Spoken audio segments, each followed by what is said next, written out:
The process of excitation-contraction coupling consists of all those processes involved between the time of generation of the action potential on the muscle sarcolemma and the actual contraction. As the action potential reaches the neuromuscular junction, vesicles containing acetylcholine fuse with the membrane of the nerve terminal, and acetylcholine is released into the cleft. Acetylcholine molecules rapidly diffuse across the cleft and bind to the acetylcholine receptors. Binding of acetylcholine to receptors immediately opens ion channels, allowing sodium ions to rush into the muscle fiber and potassium ions to diffuse out. Acetylcholine is then split to acetate and choline by cholinesterase, resulting in inactivation and closure of the channel.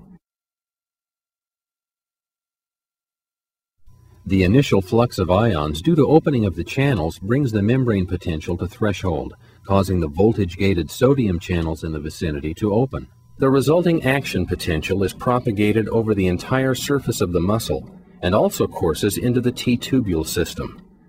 As the action potential encounters DHP receptors in the T-tubules, it causes opening of the ryanodine calcium channels of the lateral sacs, thus allowing calcium ions to diffuse out of the lateral sacs and into the region of the myofibrils.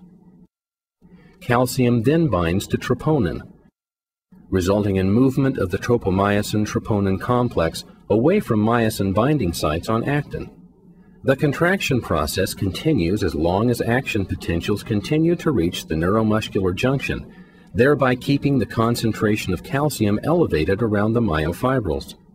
To end the contraction, calcium must be actively transferred by the calcium pump, calcium ATPase, back into the lumen of the lateral sacs.